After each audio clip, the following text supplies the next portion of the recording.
Assalamualaikum warahmatullahi wabarakatuh. Hari ini saya sengaja meminta kakanda saya, beliau salah satu orang yang berjasa di dalam menjalankan demokrasi di Indonesia. Karena demokrasi itu berjalan ketika adanya penyelenggara pemilu. Hari ini saya mengundang abangda saya untuk hadir memberi kita pengetahuan tentang bagaimana pemilu dilaksanakan dari Komisi Pemilihan Umum Indonesia di bidang divisi teknis yang mengurus bagaimana nantinya berjalannya dengan baik pemilu ini, yaitu Bang Apnizal. Selamat sore Bang. Selamat sore. Terima kasih sudah bisa hadir di polling kami. Ini adalah podcast keliling dan juga terkadang kami nyebutnya itu adalah politik keliling. Bukan cuma podcast keliling Bang. Jadi 2024 Bang, itu adalah momen politik yang ditunggu oleh masyarakat. Karena 2024 ini kita akan melihat kembalinya kontestasi, yaitu ada kontestasi legislatif, ada kontestasi presiden, yang artinya nanti KPU akan disibukkan dengan hal-hal penyelenggara. Artinya hari ini saya ingin bertanya terlebih dahulu dengan Abang, kalau berpersoalan tentu banyak soal masalah-masalah yang muncul tentu banyak, yang ditinggalkan 2019 kemarin tentu banyak, tapi saya ingin berbicara dulu terlebih dahulu peran dan fungsi dari KPU itu.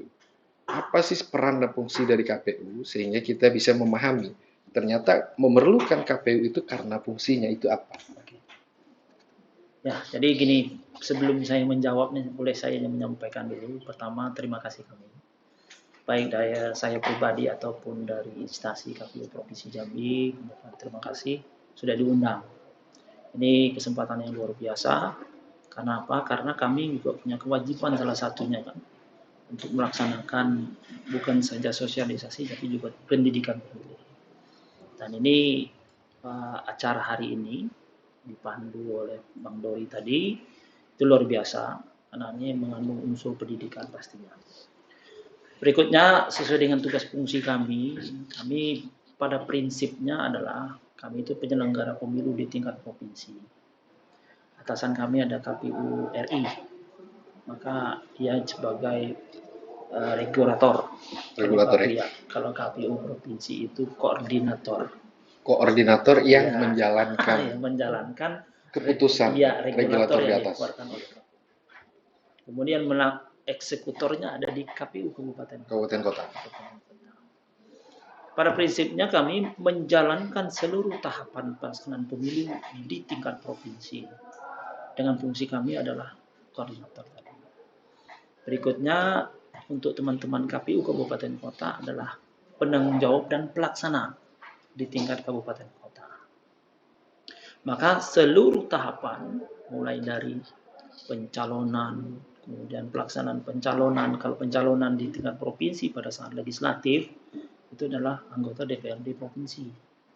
Penetapan peserta pemilu itu dilaksanakan, kemudian tahapan pungut hitung, rekapitulasi penetapan calon terpilih, kemudian pelaksanaan regulasi perencanaan keuangan, itu semuanya ada di kita. Fungsi berikutnya kita adalah tugas kita sosialisasi. Nah, beda sosialisasi dengan pendidikan pemilih. Sosialisasi ini menyampaikan informasi terkait tahapan yang sedang berjalan. Jadi mulai dari awal sampai akhir. Mengapa ini perlu kita sampaikan kepada masyarakat? Karena masyarakat punya hak untuk mendapatkan informasi terkait dengan pelaksanaan pemilu. Nah, kalau kita mau ke depan adalah 2024 itu mereka harus tahu pelaksanaan pemilu 2024. Kapan dilaksanakan, siapa pesertanya, bagaimana caranya, kemudian bagaimana mengkonversi suara menjadi kursi, kemudian siapa yang duduk di situ. Nah, jadi itu fungsi dari sosialisasi. Sedangkan pendidikan pemilih itu lebih luas bagiannya. Mengapa? Karena pendidikan pemilih ini mendorong masyarakat yang punya hak pilih, mendorong masyarakat mengetahui informasi, kemudian menimbulkan rasa kepedulian terhadap pelaksanaan pemilu itu sendiri. Nah, itu fungsi-fungsi kami. Di samping tugas pokok ada fungsi kewajiban. Nah, itu. Jadi kalau di dalam konsepnya, Bang, kita bicara tentang partai politik, itu saya ambil pendekatan dari Robert Michael, itu mengatakan partai politik itu salah satu organisasi terbesar yang dimiliki oleh masyarakat dengan fungsinya tadi adalah untuk menyampaikan aspirasi masyarakat. Tapi kita berbicara tadi dari fungsi KPU. Nah sekarang ketika saya ambil pendekatannya itu lari kepada partai politik, hari ini saya melihat ada beberapa sosialisasi malah lebih intens dilakukan oleh KPU seperti pendidikan pemilih tadi daripada partai politik. Nah sebenarnya ada problem apa di partai politik ini sehingga hari ini yang lebih peduli terhadap pemilih itu adalah lembaga KPU, penyelenggara, bukan partai politik yang menginginkan suara sebenarnya. Nah, ini apakah KPU dituntut nanti untuk presentasi pemilih atau partai politik ini ya sudah kita serahkan KPU aja. Gimana tuh? Jadi dalam pelaksanaan pemilu kita kan memang ada program yang disusun. Salah satu program yang disusun itu tentu program itu harus memenuhi target pelaksanaan pemilu sebagai salah satu pokok pengukuran keberhasilan pemilu itu indikatornya adalah partisipasi. Tingkat partisipasi pemilih menjadi ukuran indikator keberhasilan suatu proses pemilu. Nah, karena leading sektornya ada di KPU, seolah-olah yang terbayang kita adalah penanggung jawab seluruhnya ada di KPU. Iya, masyarakat menilai seperti itu. Bahwasanya gitu, KPU itu adalah penanggung jawab berjalan atau tidak berjalannya pemilu dan tingkat partisipasi naik atau turunnya itu ada KPU. Padahal saya melihat partai politik semestinya mereka harus terlibat. Kalau menurut undang-undang, porsi KPU itu kecil. Kecilnya karena ini adalah tanggung jawab bersama, bukan saja penyelenggara, tetapi juga peserta pemilu, masyarakat, pemerintah. Jadi sekarang ada kesan seolah-olah ini sudah tupoksinya dari KPU. Pemerintah ogah-ogahan untuk melaksanakan pemilu karena anggaran sudah di sini.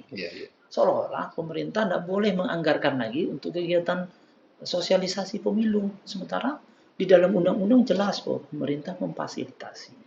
Berarti kalau masyarakat itu boleh melalui apa namanya itu kawan-kawan yang bergerak di dalam ini ya boleh ya.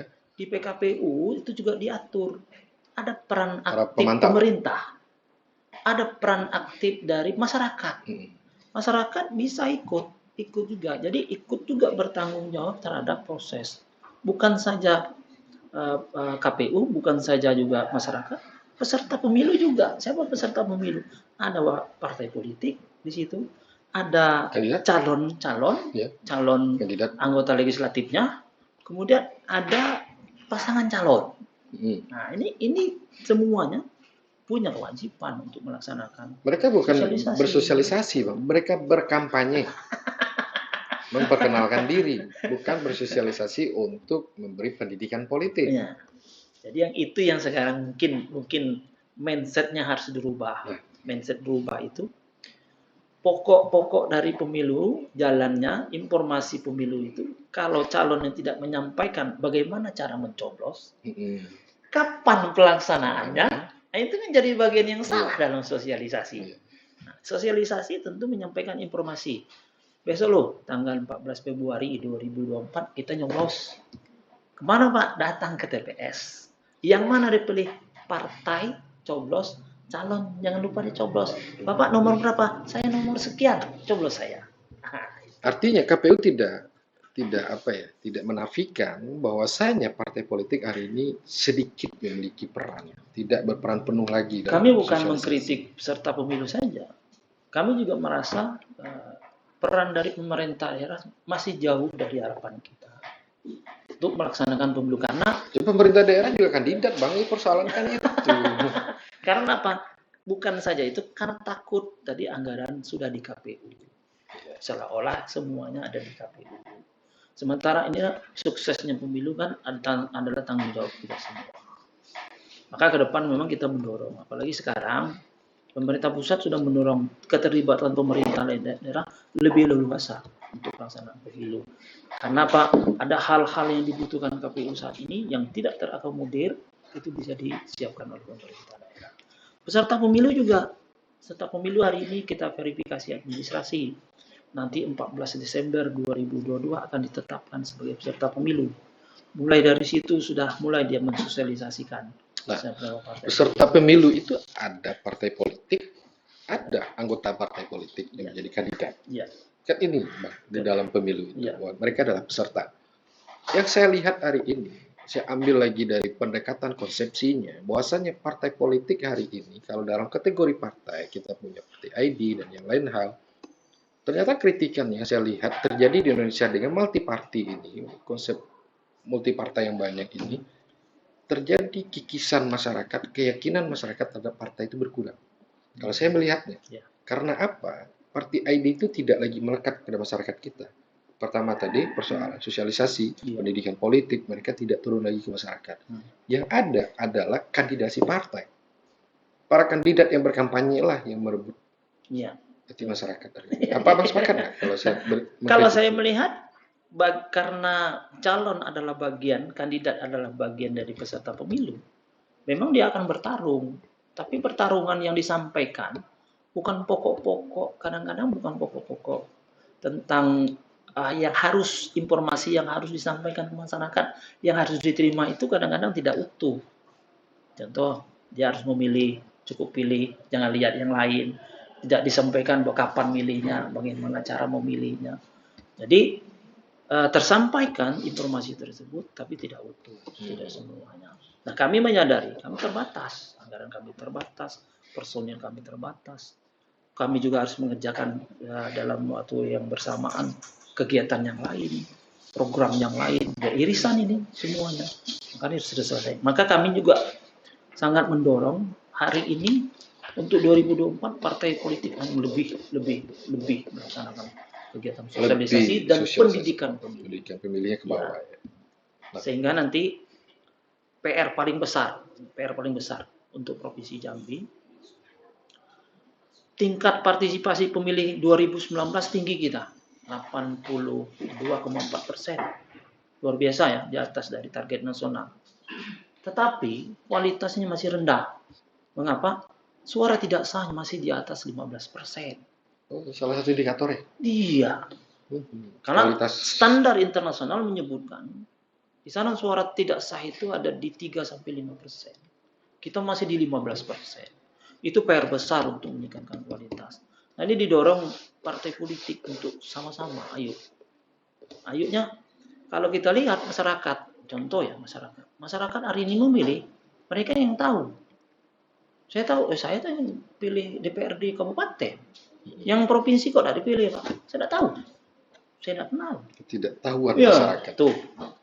Tapi kalau kita lihat, itu kan bagian masyarakat tertentu. Masyarakat hari ini hidup sudah dengan gadget, dengan HP, dengan ini media sosial luas. Keterbatasan informasi bagi kami tidak lagi halangan. Tinggal regulasi yang mengatur. Nah itu. Ya, gini Bang. Kalau kita lihat, ternyata ada persoalan di partai politik, tapi tumbuh berkembangnya partai politik ini luar biasa juga. Hari ini ada beberapa partai politik yang kembali mendaftarkan diri dan ikut di dalam kontestasi. Ada beberapa partai yang lolos dalam verifikasi. Nah, artinya, pertanyaan saya simpel saja, sangat mudah menurut saya. Apakah masyarakat kenal, tahu enggak partai politik yang hari ini ikut kembali mendaftarkan diri? Ini juga partai baru lah contohnya. Ya, ini juga jadi problem. Jeda 14 Februari 2022 kita menetapkan peserta pemilu. Kampanye pelaksanaan itu 75 hari. Kampanye adalah kegiatan bentuk salah satu kegiatan sosialisasi, penyampaian informasi dari peserta pemilu yang legal, yang diatur, kemudian jadwalnya diatur, difasilitasi. Jeda yang pendek tadi, informasi yang pendek yang didapat masyarakat, itu menjadi PR berat bagi kami 2024. Dulu 2019 120 hari itu pun masih kurang. Apalagi dikurangkan menjadi 75 hari. Maka kami memang mendorong hari ini partai politik punya peran, pemerintah punya peran, ikut juga. Kalau ini tidak berjalan. Ya, mereka perannya kan mau merebut kekuasaan aja, Wak. Itu kan perannya. Bagaimana ikut menjadi kontestan, dapat kekuasaan, dapat Betul, kewenangan. betul. Kalau untuk penyelenggaraan, baik itu nanti kita bagaimana menyampaikan alat-alat kelengkapan pemilu ini ke masyarakat, kan itu bukan peran mereka katanya. Tapi perannya belum utuh. Perannya masih separuh-separuh. Pemilu adalah sarana legal mempertahankan kekuasaan dan merebut kekuasaan. Tapi kita mengharapkan ini yang bahkan bertarung konsisten pesertanya ini, konsistennya inilah orang-orang yang akan bertarung. Nah, inilah orangnya di partai. Nah, sekarang mereka yang lebih banyak perannya menyampaikan informasi dan pendidikan pemilih. Kami punya ruang kecil, anggaran dikit, mungkin nanti waktunya sempit, 75 hari. Itu. Saya menyimpulkan, artinya capek loh KPU ketika banyaknya partai politik dengan waktu kampanye juga dibatasi. Gini, pertanyaannya, saya kembali bertanya nih, Bang. Apa keinginan dari partai politik ini sehingga tumbuhnya begitu banyak? Oke, sarana mendapatkan kekuasaan legal tadi kita memahami itu. Sebenarnya ingin apa sih partai politik ini? Apakah partai politik menginginkan satu ideologi yang benar-benar diterapkan untuk kesejahteraan masyarakatnya, menyelenggara demokrasi yang baik, atau hanya untuk segelintir kepentingan golongan di sini?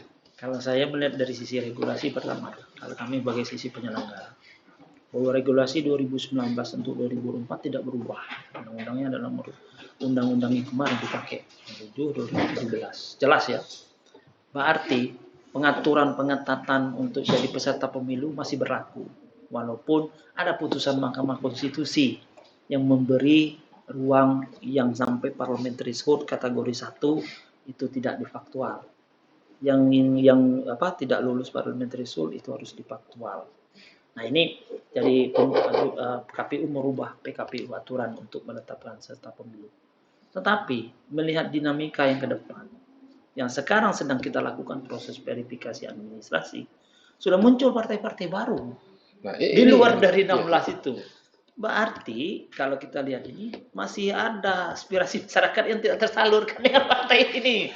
Nah, ada 16 partai ya yang sudah ikut kan kontestasi. 2019, Ya, itu 16. Kali ini yang menambahkan diri yang mau ikut kontestasi. Yang sedang ikut belum kita tetapkan ya, masih ikut verifikasi administrasi dan berkasnya diterima lengkap oleh KPU itu 24 partai politik.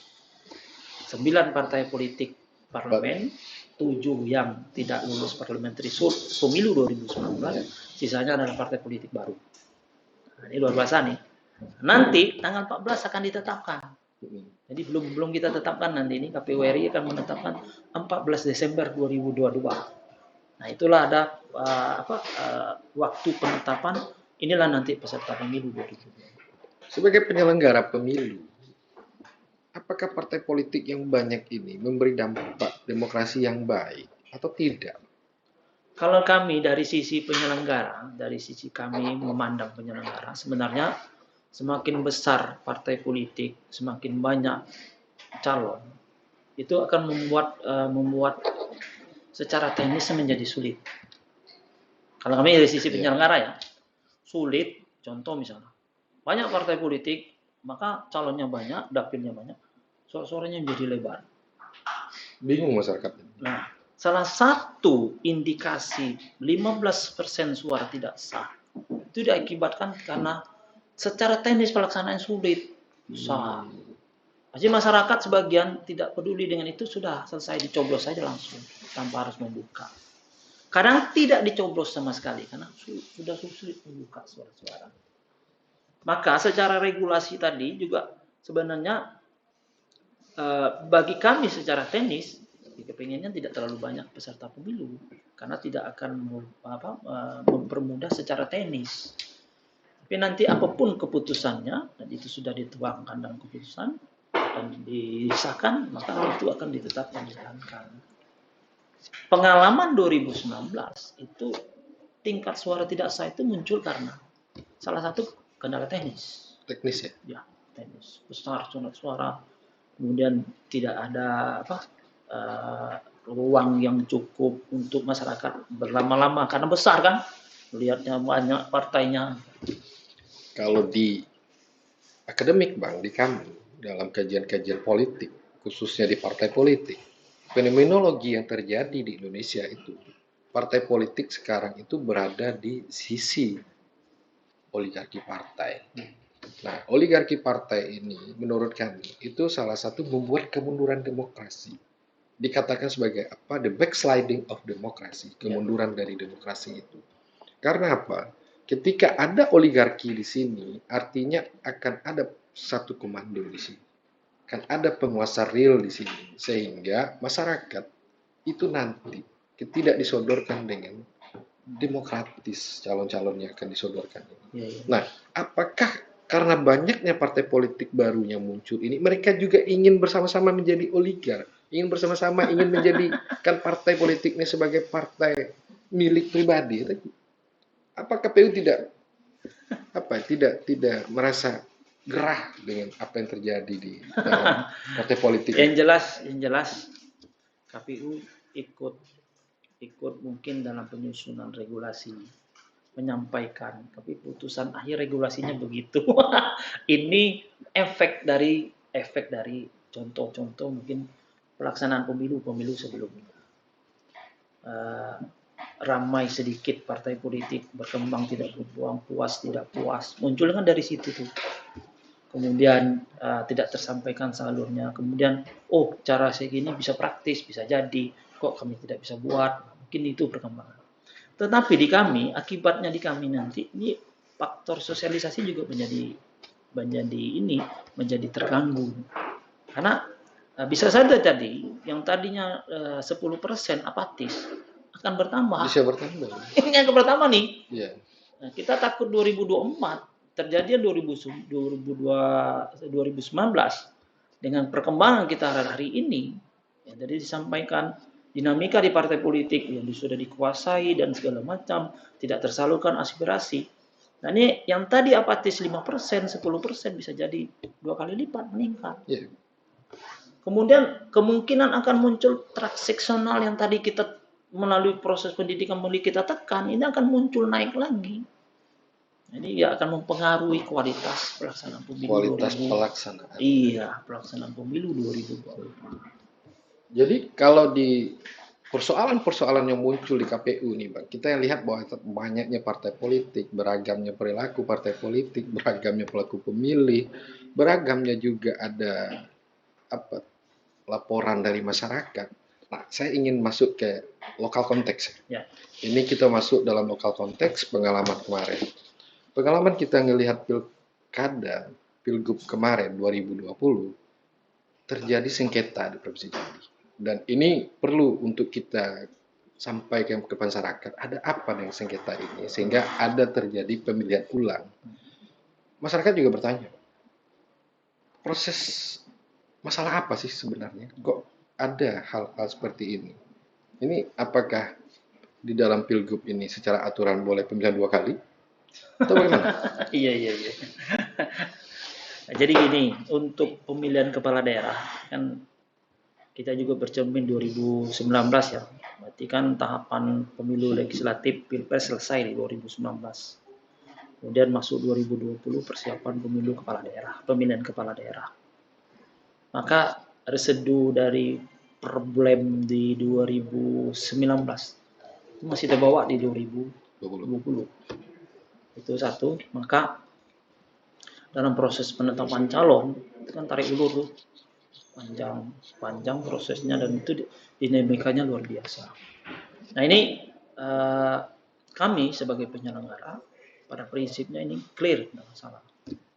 Tentu dalam proses perjalanannya itu ada setelah penetapan pungut hitung, kemudian ada rekap, ada kemudian ini. Nah, tentu ada dinamika yang berkembang. Dinamika berkembang. Contoh untuk sorotan yang paling menonjol pada sengketa hasil di Mahkamah Konstitusi itu terkait dengan pemilih, daftar pemilih 2020 lalu. Ada yang double atau bagaimana? Ada daftar pemilih pada saat di DPS itu ada pemilih yang masuk kategori pemilih, bisa masuk DPT, tapi belum memiliki KTP elektronik. Nah, ini Regulasinya? regulasi menyebutkan, karena ini di dalam regulasi itu berbeda antara penetapan daftar pemilih, ini evaluasi juga kita nih, antara evaluasi antara menyusun daftar pemilih dengan proses pungut hitung. Nah, beda nih, PKPU-nya beda. Ya, ya. Menurut PKPU terkait dengan daftar pemilih yang telah berumur 17 tahun itu punya hak pilih Ya. dan bisa masuk. Tidak disebutkan dia memiliki identitas. Lain dengan 2019 legislatif, itu jelas harus memiliki KTP elektronik. Nah, Kalau ini punya kakak? belum dia harus punya Elektronik identitas. ya, elektronik sistem. KTP elektronik jelas bunyi. Jadi yang didaftarkan Apa itu jelas. berkaitan dengan e-rekam? Nah, mengapa? Karena pada saat pindah ke peraturan KPU terkait dengan pungut hitung, orang yang memilih harus menunjukkan KTPL. Nah, pertanyaannya, ada beberapa pemilih yang saat itu memang masuk dalam daftar pemilih tapi belum memiliki KTP. Berarti di usia 17 seharusnya pada saat itu dia tidak bisa memilih kalau tidak bisa menunjukkan KTP elektronik.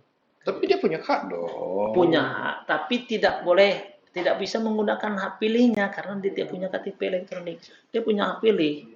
Hak pilih tersebut harus dituangkan dengan aturan berikutnya. Aturan berikutnya pada saat pelaksanaan pemungutan suara di TPS, dia harus menunjukkan identitas.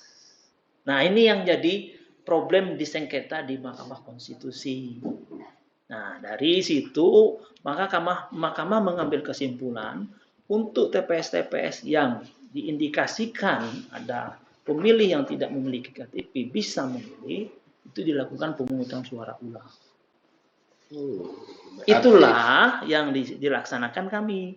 Permintaan dari calon pada saat itu menunjukkan ada sekitar lebih dari 200 lebih TPS yang ini. Tapi yang disetujui ada beberapa TPS. Kecurigaan kami, masyarakat awam, Bang. Ya. Ini sebenarnya siapa yang salah? Apakah kandidat tidak percaya dengan penyelenggara?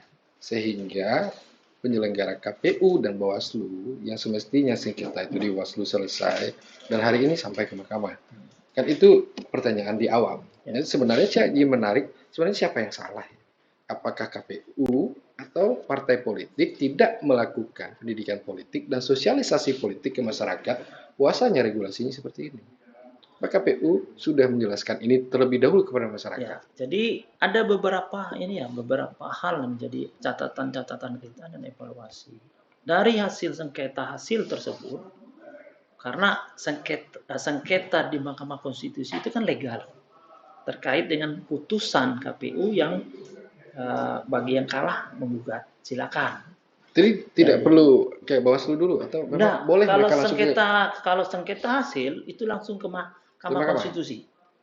Lain dengan sengketa proses. Sengketa proses itu terkait dengan penetapan pasangan calon. Nah, itu sengketa prosesnya dimulai dari Bawaslu. Tetapi kalau sengketa hasil itu langsung ke Mahkamah Konstitusi. Itulah wadah legalnya terkait dengan legal standingnya di sana ya? Iya, di situ. Nah, apakah dari pokok-pokok itu? Tentu Mahkamah melihat yang pertama itu memasuki passing grade atau tidak, selisih suara. Ya, selisih suara. Nah, ternyata untuk passing grade yang ditetapkan kemarin itu 3%. 3%. Kita kan dikit sekali tuh. Yeah. Nah, kemudian masuk passing grade. Kemudian berikutnya pokok-pokok. Nah, pokok-pokok yang disampaikan tadi kan keberatan mereka itu salah satunya. Dan itu memang ditemui berdasarkan alat bukti dan persidangan. Ada beberapa petugas kita yang lalai, dan ternyata orang ini terdaftar dan harus menunjukkan dia itu bisa milih. Seharusnya menunjukkan KTP dulu. Tapi kalau saya tidak salah, Pak, dalam gugatan, kalau saya tidak salah ya, kalau salah mohon dikoreksi. Dalam gugatan kandidat yang ini menggugat, itu katanya terjadi juga money politik di sini katanya. perbuatan. Kalau pertimbangan hakim di dalam putusannya Mahkamah tadi lebih ke situ untuk dilakukan pemungutan suara ulang. Pemungutan suara ulang Iya. ya, karena EKTP itu ya. Iya, EKTP. Kalau yang money politik hanya beberapa titik dan itu tidak Signifikan. signifikan dan sifatnya sporadik di wilayah-wilayah tertentu. Tetapi kalau yang lebih diutamakan untuk dikabulkan itu karena itu. Berarti money politik ini juga sulit dan susah untuk dihindarkan ketika terjadinya pemilu, Ya. yaitu pilkada, pilpres dan lain hal. Apakah memang komposisi dari penyelenggara sedikit atau memang kewenangan dari penyelenggara lemah? Jadi kalau kita melihat kami dari sisi ini adalah sosialisasi dan pendidikan pemilih. Kemudian untuk pelaksanaan kejadian transaksional terkait dengan money politik, menjanjikan, itu regulasinya ada di kita, melarang. Tapi kan eksekusi akhirnya ada di kawan kita Bawaslu. Kemudian ada pihak kepolisian. Nah, apakah ini ada efek jerah? Sebenarnya sudah ada beberapa kejadian yang sudah dihukum, divonis.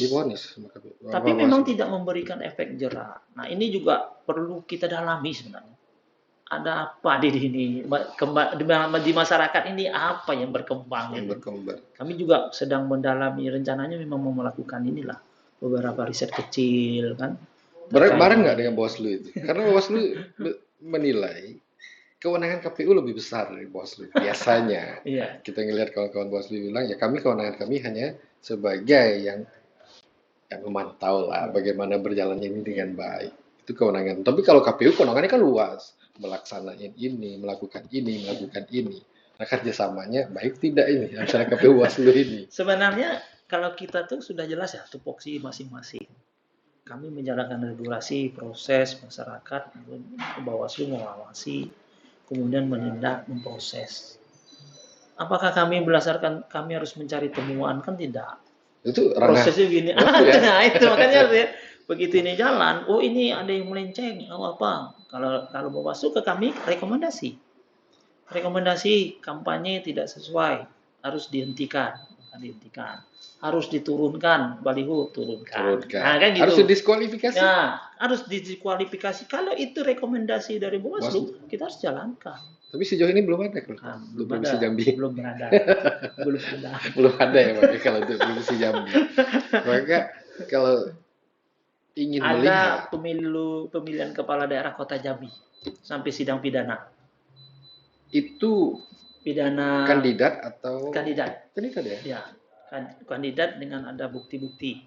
Nah, Kota Jambi tidak salah. Itu sudah sampai putusan dan itu sebenarnya apakah itu bisa berefek langsung terhadap hasil tidak, itu yang saat itu tidak tahu gitu perkembangannya selanjutnya. Ya, tentunya Bang, kalau ingin berbicara persoalan masalah, tentu setiap pemilu meninggalkan masalahnya tersendiri.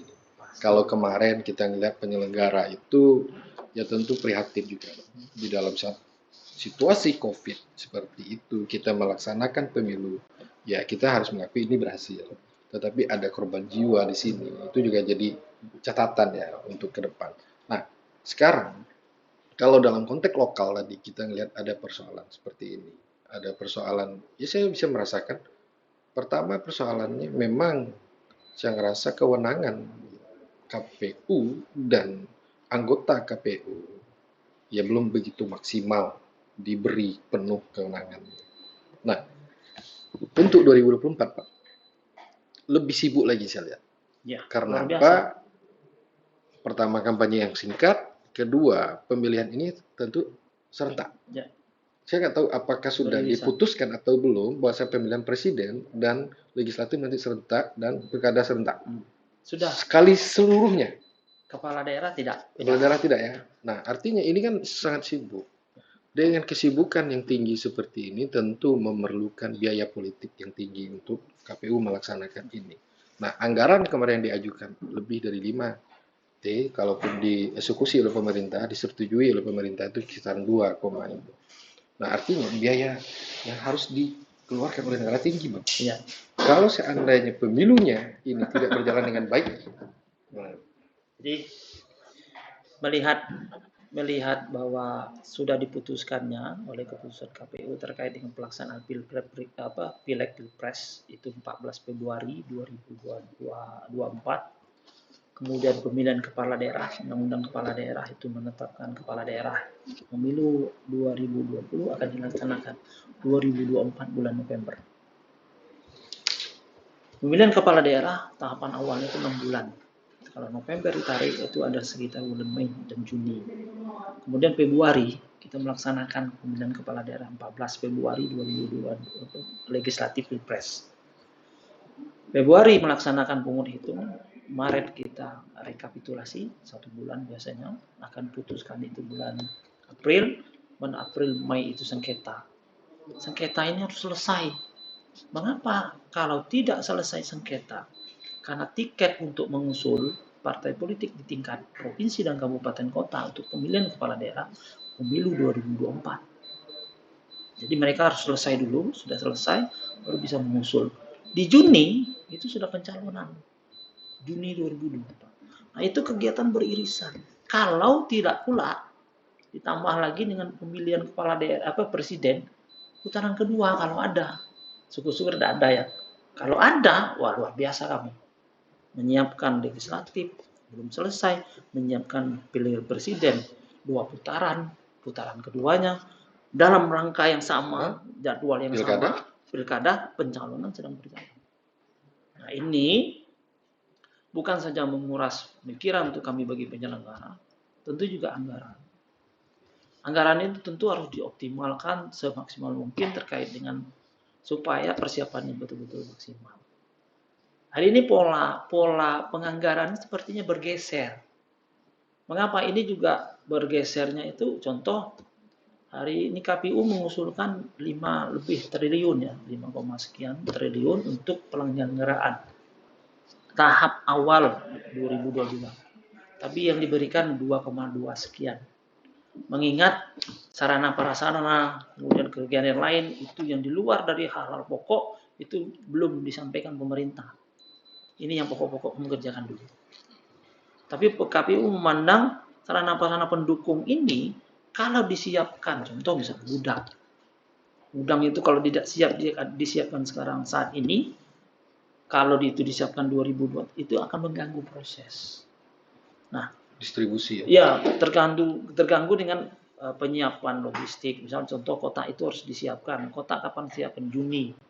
Belum ditender kotanya. Nah, Juni harus siap. Kemudian gudangnya harus siap. Sudah siap dari sekarang. Nah, sarana prasarana pendukung ini pemerintah pusat sudah mendelegasikan pemerintah daerah untuk support KPU melalui Mendagri. Mendagri mendorong kepala daerah pinjamkan KPU ruangan, pinjamkan kantor, bantu sarana pendukung. Itu yang didorong sekarang. Mengapa? Mungkin karena ya anggaran yang cukup untuk KPU hari ini yang disiapkan.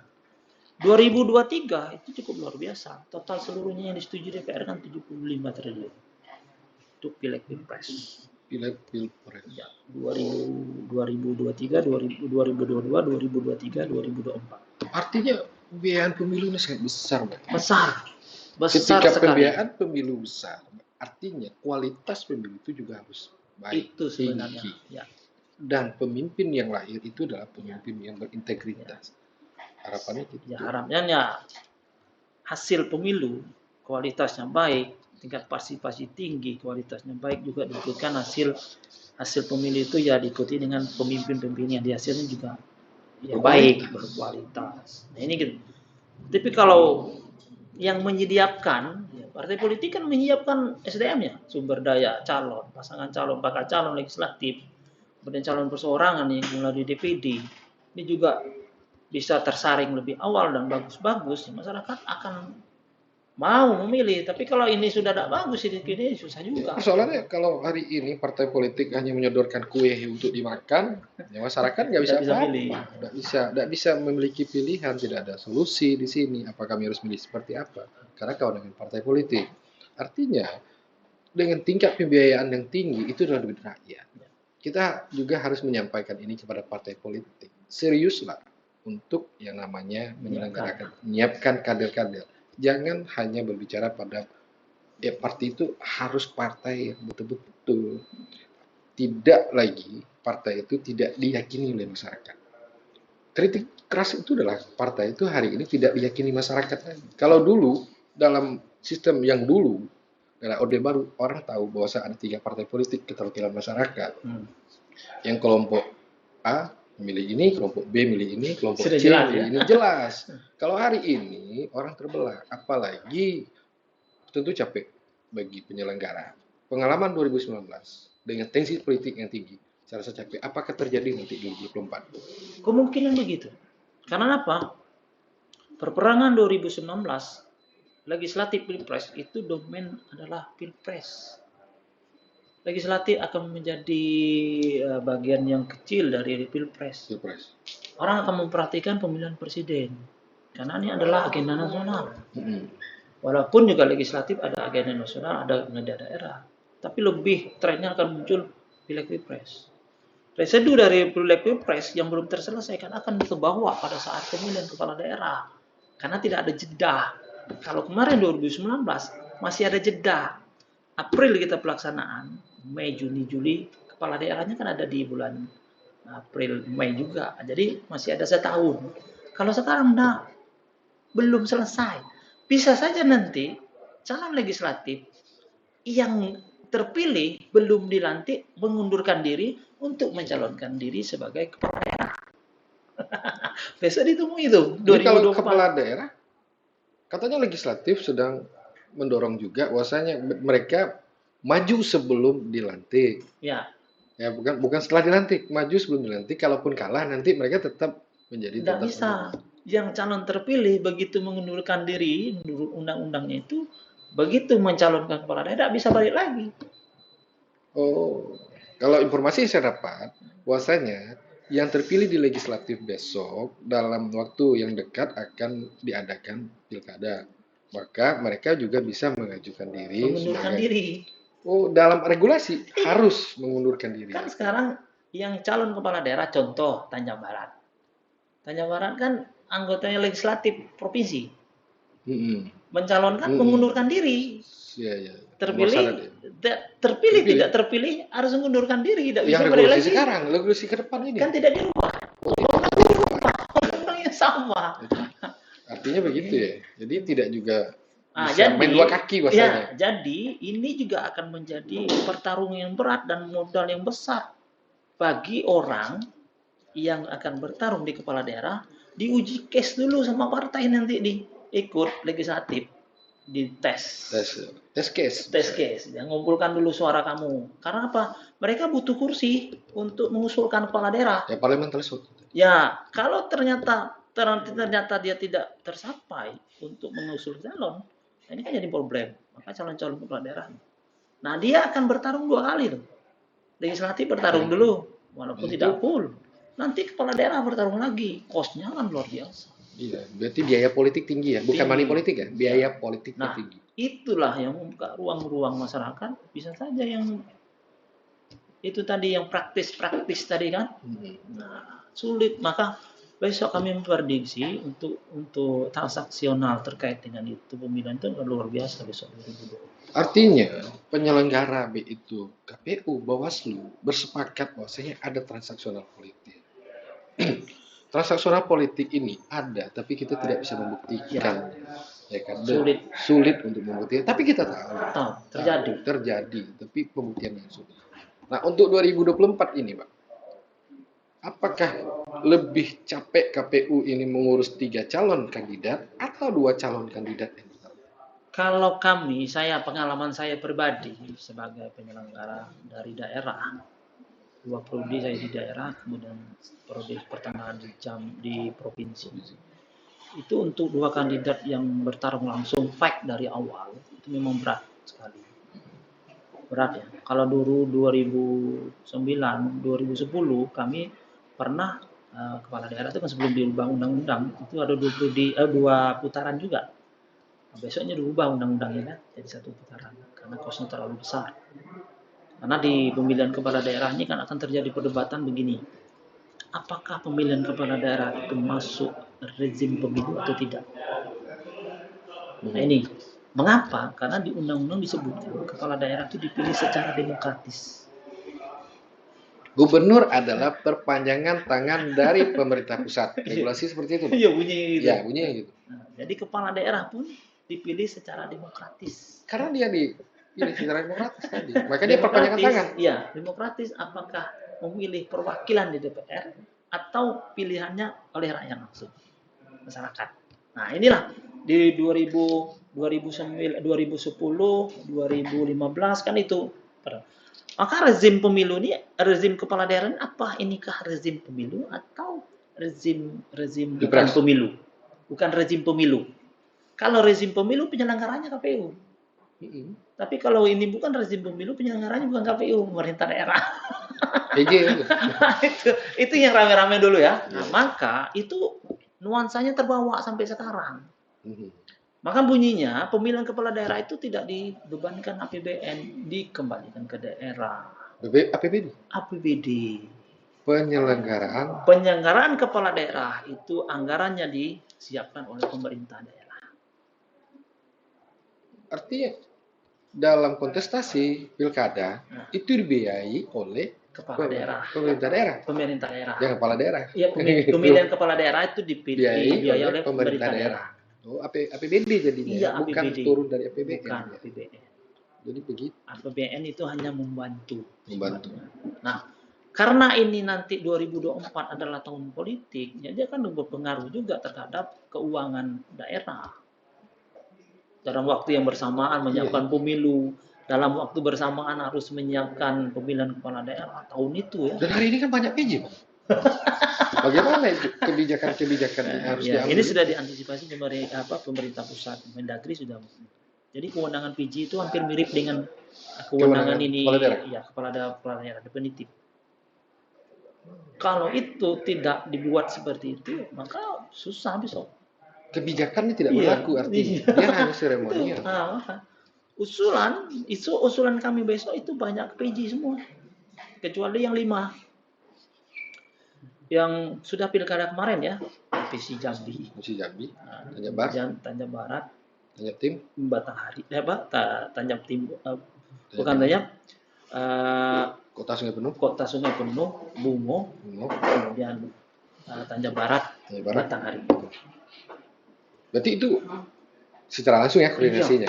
Kalau yang lain lebih kepada PJ ya, Sawalangun. Berarti nanti PJ semua tuh, semua PJ. Kecuali Kota Jambi ya, karena berakhirnya Kota Sungai Penuh, kecuali Kerinci ya. Kerinci, Kota Jambi dengan Merangin. Karena itu berakhirnya nanti di 2024. Pertengahan. Oh, berarti kalau itu masih ya? Masih pemimpin. Periodisasinya itu kan kita ada 3 periodisasi. Kalau gubernur? Gubernur nanti 2024 juga berakhir semua. Berakhir juga? Iya. Tapi tidak, masa jabatannya masih gubernur pada saat pemilihan November. Oh masih. Nah, ini menarik nih Bang. Ada beberapa pertanyaan dalam PKPU itu. Jadi ditanyakan kawan-kawan. Sebenarnya yang menjabat ini ketika gubernur masih menjabat, belum habis masa jabatannya, ikut mencalonkan kembali, dia cuti atau cuti di luar tanggungan pemerintah. Cuti dalam masa kampanye. Tapi kalau kita lihat Pilpres kemarin, Presiden cuti ya? Cuti juga. Oh, bukan tidak cuti itu? Itu digugat. Jadi Presiden begini perlakuannya, digugat oleh kepala-kepala daerah di Mahkamah Konstitusi. Keluar. Jadi sama. Jadi statusnya tidak ada. Dulu kan kepala daerah mau ini harus berhenti. Kalau dalam status negara, Bang, kekuasaan itu tidak boleh kosong. Iya, itu. Kalau Presiden cuti gimana itu? Cuti. Presiden yang mencalonkan itu cuti di luar kampanye. Jadi kepala negaranya siapa? Cutinya pada saat kampanye. Nah, kemarin diatur kalau Pilpres itu diatur cutinya libur untuk kampanye Sabtu Minggu. Sabtu Minggu aja? Iya. Berarti cutinya cuma Sabtu Minggu. Iya. Selain dari Sabtu Minggu. Jadwalnya seperti itu diatur. Artinya selain dari Sabtu Minggu, ada presidennya. Ada aturan ya, ada regulasinya. Berarti selain Sabtu Minggu tetap menjadi presiden. Karena tidak boleh dalam aturannya. Kepala negara nggak boleh kosong. Kalau kosong kepala negara bahaya, Bang. Ya kan? Jadi kalau kepala daerah, artinya mereka ikut sama dengan regulasi yang ditetapkan presiden. Berarti mereka besok cuti Sabtu Minggu. Nah, kalau kepala daerah cuti pada saat kampanye, iya. Kalau Tiga, yang kepala daerah tujuh puluh enggak. dua hari itu. Kalau kepala daerah cuti selama masa kampanye. 72 hari itu. Iya. Kalau Itu presiden kan diganti enggak ya? cuti Kalau ya. Kalau presiden presiden kan nggak boleh diganti ya. Siapa yang enggak menggantikan? bisa. Kalau kepala daerah kan ada sekda bisa menggantikan. Sekda bisa. Bisa menggantikan. Kalau Mendagri enggak bisa jadi Nggak bisa. presiden. Ya kan? Karena kepala daerah itu, kepala negara tidak boleh sembarangan, Iya. disimbol. Betul. Nah, artinya besok cuti, tetapi dia masih memiliki kewenangan di dalam Ya. seorang kepala daerah. Berarti dia punya potensi. Potensi ibaratnya potensi untuk kembali menang di dalam pilkada. Iya. Bisa menang, bisa kalah. Bisa bilang bisa kalah. Tapi dia punya kekuasaan yang masih Ya. ada, kalaupun Itulah satu-satu keuntungan incumbent. Saya kira mereka mundur, Pak. Tidak dicuti. Cuti ya. Berarti kepala daerah kemarin menggugat apa yang Ya, diperlakukan presiden. kepada presiden. Ya kalau presiden seharusnya tak perlu digugat karena memang presiden wajib karena itu kepala negara. Jadi diberikan kewenangan itu maka PKPU-nya berubah. Hebat Cuti. juga kepala daerah, Bang. Ya. Bisa mereka mencari celah. Mereka kan korbannya seperti mundur itu kayak Pak Usman ya. Legislatif dulu. Pak Usman pada 2000 ini mencalonkan ke gubernur. Kan berhenti. Mana bulan? Ya, Pak Usman Darmawan itu langsung diganti Pak Satria. Kawan wakil. Karena wakil ya. Karena waktu itu di undang-undang menyebutkan harus berhenti. Harus berhenti. Legislatif wajib juga berhenti ya? Iya. Harus berhenti kalau mencalonkan. Oke. Nah artinya menarik besok, Bang.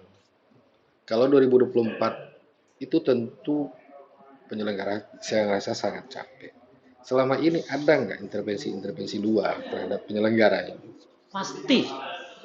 Pasti karena ini mengurus peserta pemilu yang semuanya pengen menang. Menurut kontestasi ya? Iya konsisten. Peserta pemilu ini semuanya mau.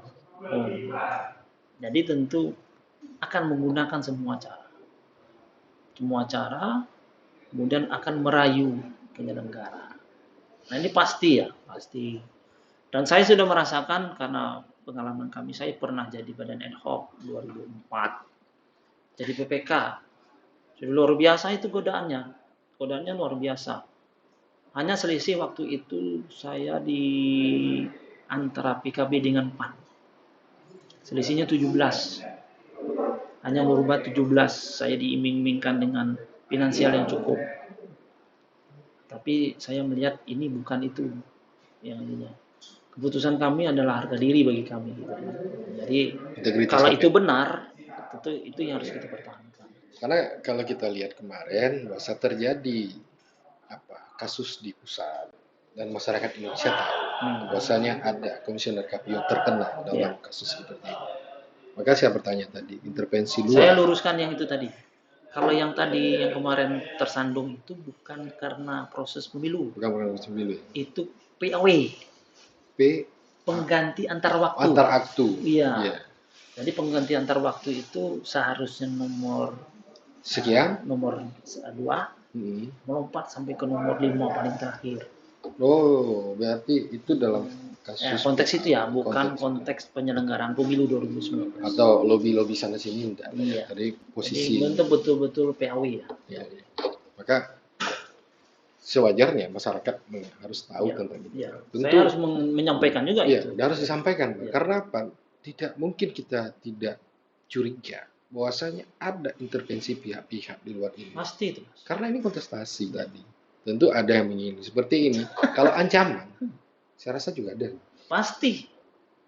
Ancaman itu dalam bentuk langsung, tidak langsung, pasti itu.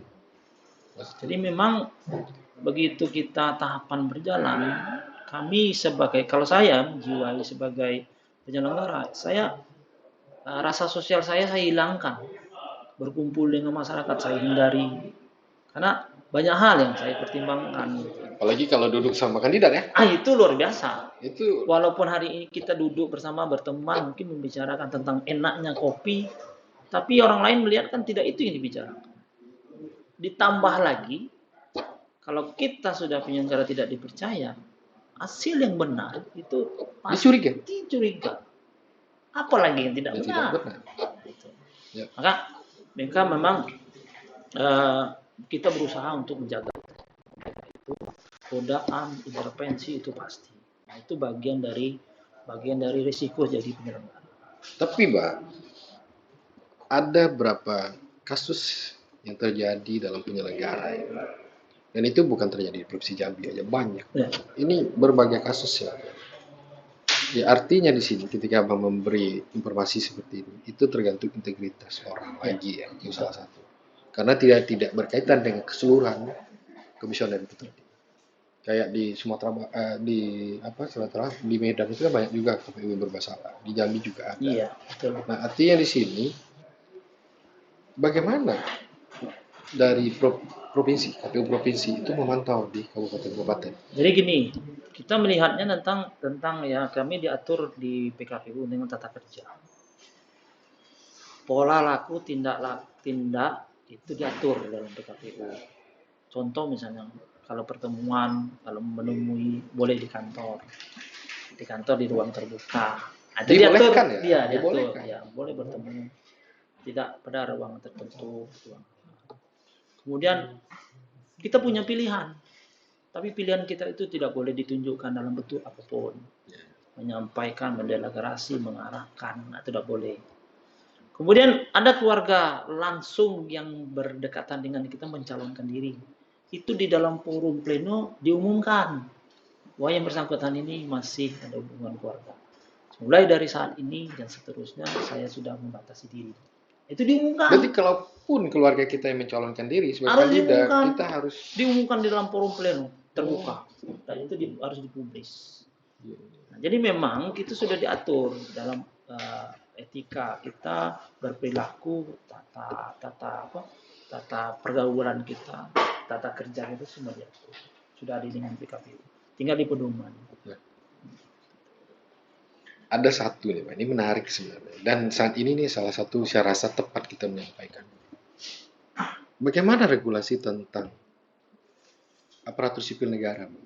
Yang selama ini bahkan orang nge-like Facebook itu pun salah. Saya beri contoh. Ketika anak kita menggunakan HP kita dalam tidak ketahuan, ketika tiba-tiba dia meng-like Facebook seorang kandidat, ini bagaimana? Karena di dalam ASN di undang-undang kepala daerah, pemilihan kepala daerah jelas ya ASN itu harus netral, tidak berpihak. Nah, karena dia harus netral, tidak berpihak, kemudian tidak ada politik kepentingan, maka oleh karena itu pilihan itu tidak boleh ditunjukkan, dilihatkan dengan bentuk sama seperti kami penyelenggara tadi. Contoh misalnya memakai, dia boleh hadir kampanye, boleh, ASN boleh hadir, Boleh hadir ya? boleh hadir dia, boleh hadir dalam kampanye, itu diatur. Tapi menunjuk keberpihakannya. Dia hadir di situ karena dia mencari informasi. Kalau tidak boleh hadir, loh, macam mana dia dapat informasi? Apa yang tidak boleh? Yang tidak boleh memakai atribut. Oke. Itu yang sekarang ini masyarakat yang salah menafsir itu. Ini yang harus kita dudukkan. Kita sampaikan yang benar. Boleh hadir, boleh. Kalau buat posting barang kandidat. Nah itu yang tidak boleh. Karena dia memihak satu. Kalaupun dia memposting, memuat, itu harus sama perlakuannya. Tapi kalau dia menguntungkan salah satu calon, berarti sudah mengindikasikan dia menunjukkan. Kayak kami misalnya. Kami, lembaga kami posting, boleh. Kami postingkan calon, boleh dalam ini. Tapi harus berlaku adil. Semua calon. Tidak boleh kami hanya satu calon. Misal contoh, dalam debat, itu kamera yang dibuat ini diatur. Dengan calon kalau semuanya 10 menit, ya 10 menit, 10 detik, ya 10 detik semua. Nggak boleh ada perlakuan khusus ya? Iya, itu. Nah itu sampai segitu kita mengatur dalam rangka memang memberikan perlakuan yang sama dan tidak ada perbedaan. Nah ASN memang polanya sama seperti kami. Hadir dalam kampanye hadir. Boleh yel-yel, tidak boleh. Dia mendengarkan saja. Boleh pakai atribut, tidak boleh. Karena dia bagian peserta. Peserta boleh, dia hadir. Tapi banyak tuh Bang, ASN yang terindikasi dan Nah, di indikasi itu menunjukkan sikap. Ini kan kemungkinan bisa jadi ini pendidikan kita perlu kita ini kan lagi ya nanti. Yang mereka contoh datang ke situ pakai baju ASN-nya, tidak boleh pakai baju ASN. Dia hadir di situ pakai apa? Dia pakai, nah tuh ya. berarti ada satu PR Bang. Ini PR kita KPU ya. juga harus melakukan sosialisasi pendidikan pemilih itu kepada Ya. aparatur sipil negara, Ya. termasuk partai politik tadi. Yang selama ini tidak, saya rasa tidak disentuh loh. Ya. Ini Tetapi menurut kalau pengetahuan saya lihat partai politik bukan melihat itu. ASN potensinya cukup luar biasa. Karena dia memiliki jabatan tertentu, punya jaringan, Dia punya birokrasi. ini. Tersistem. Nah, jadi sudah di skenario kan begitu. Nah, yang dapat itu saya lihat memang secara nyata pakai atribut. Ya, pakai fasilitas negara. Nah, itu yang jadi masalah ya. Oke Bang, ini saya akan bertanya di sesi terakhir. Ya. Saya rasa. Abang sepakat tidak besok kita 2 kandidat di Pilpres? Atau 3 kandidat? Tadi pertanyaannya sudah saya tanya, tapi saya ingin mengulang. Saya pada prinsipnya apapun keputusan yang kita siap laksanakan. Tetapi sebagai diri penyelenggara memang antara 2 pasang calon dengan 3 pasang calon nuansanya berbeda. Terberatnya itu ada 2 pasang calon. Terbelah. 2 pasang calon itu sudah terkelompokkan masyarakat dari awal. Kecuali kalau Pilpres itu 3 pasang menuju ke 2 pasang di putaran kedua. Karena langsung terpolarisasi ya masyarakat. Langsung terbelah ya dari awal. Potensi konflik tinggi. Konfliknya lebih tinggi dibandingkan dengan lebih dari 3 pasang calon. Tapi kan kewenangannya ada di partai politik. Kemudian konstitusi 2024 itu beriringan dengan legislatif dan kepala daerah. Tentu kepentingan politik ini juga akan melihat cost nih, pasti. Apakah 2 pasangan calon, 3 pasang calon, tapi tidak akan lebih. Pasti paling banyak 3 pasang calon, sedikit 2 pasang calon. Ya. Baiklah. Hari ini saya pribadi mendapat banyak pengetahuan daripada bagaimana sebenarnya sistem demokrasi itu dijalankan melalui pemilu. Yang artinya demokrasi itu berjalan melalui syarat yang pertama adalah penyelenggaraan pemilu per 5 tahun sekali, adanya partai politik, adanya media yang terlibat di dalamnya. Artinya demokrasi berjalan dengan baik. Nah, hanya saja beberapa problem tadi yang kita bicarakan dengan Abang untuk mengurus berjalannya baik atau tidak KPU ini, itu bagaimana masyarakat peduli, partai politik peduli, penyelenggara juga peduli. Nah, untuk itu saya mengucapkan terima kasih banyak Bang. Sama-sama. Dan tadi Abang sudah mau hadir di podcast kami yang memberi informasi kepada masyarakat, memberi informasi kepada mahasiswa khususnya. Dan ini adalah ilmu Bang.